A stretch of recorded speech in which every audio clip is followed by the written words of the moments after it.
പ്രതിഷ്ഠാ ദിനം ജനുവരി 22-ാം തീയതിയാണ്. ഇന്ന് ആ പ്രതിഷ്ഠാ ദിനത്തിൻ്റെ പൊളിറ്റിക്കൽ കട്ടൻ റേസറാണോ നമ്മൾ അയോധ്യയിൽ കണ്ടത്. എയർപോർട്ട് മുതൽ റെയിൽവേ സ്റ്റേഷൻ വരെയുള്ള പ്രധാനമന്ത്രി നരേന്ദ്രമോദിയുടെ റൂട്ട് ഷോ, ഒപ്പം തന്നെ മീരാമഞ്ചിയുടെ വീട്ടിലുള്ള അപ്രതീക്ഷിത സന്ദർശനം, എല്ലാ വീടുകളിലും ഈ രാമജ്യോതി തെളിയിക്കാനുള്ള ആഹ്വാനം. നമ്മൾ കണ്ടതൊരു പൊളിറ്റിക്കൽ റോഡ് ഷോയാണോ ഷാജി രാഘവൻ?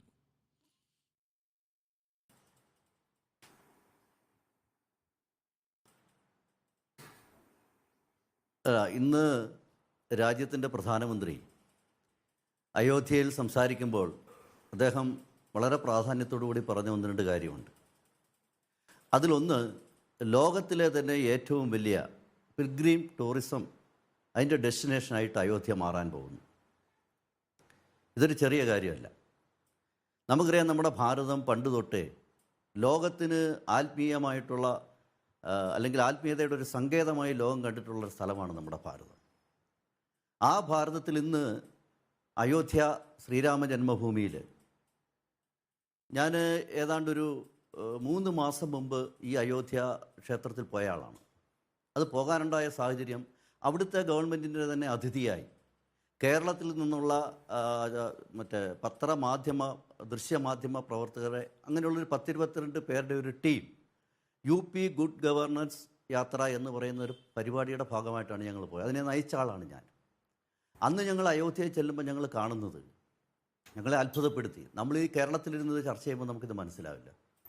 കാരണം അയോധ്യ എന്ന് പറയുന്നത് 2047 ആകുമ്പോഴേക്കും ലോകത്തിൻ്റെ ഭാരതത്തിൻ്റെ UPയുടെ മാത്രമല്ല ഭാരതത്തിൻ്റെ മുഴുവൻ എക്കോണമിയിൽ പോലും വലിയ തോതിൽ സ്വാധീനം ചെലുത്താൻ പറ്റുന്ന വലിയൊരു പ്രോജക്റ്റായിട്ട് ഇത് മാറുകയാണ്.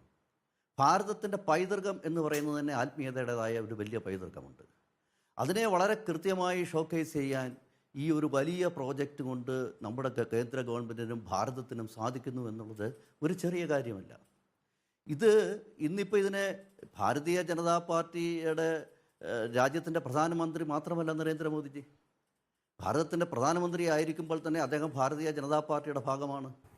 ഈ ഭാരതീയ ജനതാ പാർട്ടി 80കളിൽ പ്രവർത്തിക്കുമ്പോഴും അതിനു മുമ്പ് ജനസംഘം എന്ന രൂപത്തിൽ ഈ ഭാരതത്തിൽ ഈ രാജ്യത്ത് രാഷ്ട്രീയ പ്രവർത്തനം നടത്തുമ്പോഴും എല്ലാ കാലവും മുമ്പോട്ട് വെച്ച ചില നിലപാടുകളുണ്ട്. ആ നിലപാടുകളെന്ന് പറയുന്നത് ഭാരതത്തിൻ്റെ സാംസ്കാരിക ദേശീയതയിൽ അടിയുറച്ച നിലപാടുകളാണ്.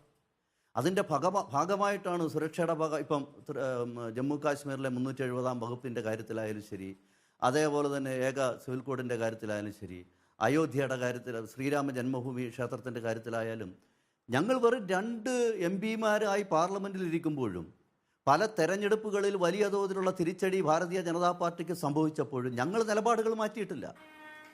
കാരണം ഞങ്ങൾക്ക് ആ നിലപാടുകൾ മാറ്റി മുമ്പോട്ട് പോകാൻ വേണ്ടിയിട്ട് സാധിക്കില്ല.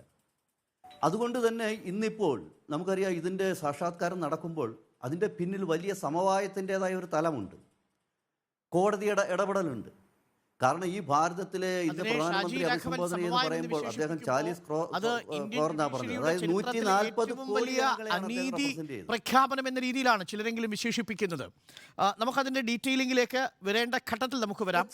നേരിട്ടുള്ള ചോദ്യം രാഘവൻ, ഈ അയോധ്യ ക്ഷേത്രവും രാമജന്മഭൂമിയും ഒരു രാഷ്ട്രീയമായിട്ടുള്ള പ്രോജക്റ്റാണ് എന്ന് പറഞ്ഞത് ഇന്നിപ്പോൾ നമ്മൾ കണ്ടതും രാഷ്ട്രീയമായ ഒരു പ്രചരണത്തിന്റെ തുടക്കമാണോ എന്നതാണ് എന്റെ ചോദ്യം. ആദ്യത്തെ ചോദ്യം അതായിരുന്നു.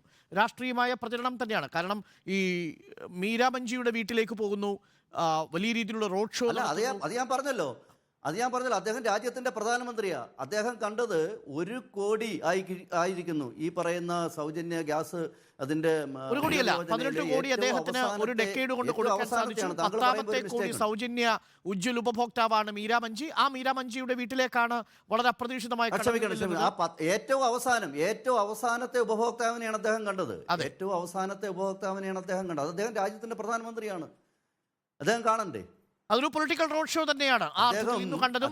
ഇനി 22-ാം തീയതി നടക്കാൻ പോകുന്നത് രാമജന്മഭൂമിയുടെ പ്രാൺ പ്രതിഷ്ഠാ കർമ്മമാണെങ്കിലും അത് ഒരു തുടക്കം കൂടിയാണ്. ആത്മീയ തലസ്ഥാനമായ അയോധ്യ മാറുന്നു എന്നതിന്റെ രാഷ്ട്രീയ സൂചന കൂടി അതിലുണ്ടെന്ന് കരുതാം, അല്ലേ ഷാജി? അല്ല, തീർച്ചയായിട്ടും. അല്ലല്ല, ഞാൻ പറയുന്നത് ഇതിനെ ഡിഫറൻഷിയേറ്റ് ചെയ്ത് എന്തിനാ കാണുന്നത്? കാരണം രാജ്യത്തിൻ്റെ ഈ ഗവൺമെൻറ് അധികാരത്തിൽ വരുമ്പോൾ ഞങ്ങൾ പ്രകടന പത്രികയെ നല്ല ഇതിനെ പറയും. ഞങ്ങൾ പ്രതിജ്ഞാപത്രിക എന്നാണ് പറയാറുള്ളത്. മറ്റ് പാർട്ടികൾ തെരഞ്ഞെടുപ്പിൽ പ്രകടന പത്രിക അവതരിപ്പിക്കുമ്പോൾ ഞങ്ങൾ സങ്കല്പപത്രം, സങ്കല്പം എന്ന് ഹിന്ദിയിൽ പറഞ്ഞാൽ അതിൻ്റെ അർത്ഥം പ്രതിജ്ഞ എന്നാണ്. ഇത് ഞങ്ങളുടെ പ്രതിജ്ഞയാണ്, അതിൻ്റെ സാക്ഷാത്കാരമാണ് അയോധ്യയിൽ നടക്കുന്നത്. അത് പ്രധാനമന്ത്രി അവതരിപ്പിക്കുമ്പോൾ അത് തീർച്ചയായും രാഷ്ട്രീയമായി ഗുണം ചെയ്യുമെന്ന തരത്തിലുള്ള വിലയിരുത്തലുകൾ പല വഴിക്ക് നിന്ന് വരുന്നു. ആദ്യഘട്ടത്തിൽ സംബന്ധിച്ചു അതൊരു രാഷ്ട്രീയ പ്രചരണം തന്നെയാണ്. അത് പ്രധാനമന്ത്രി നരേന്ദ്രമോദി എന്ന നിലയിൽ, BJP-യുടെ നേതാവ് എന്ന നിലയിൽ അദ്ദേഹം നടത്തിയ റോഡ് ഷോയ്ക്ക് ഒരു രാഷ്ട്രീയ സ്വഭാവമുണ്ട്.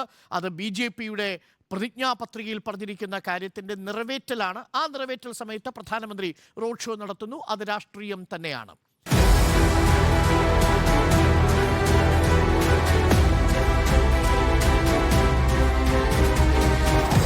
Debate with Arun Kumar.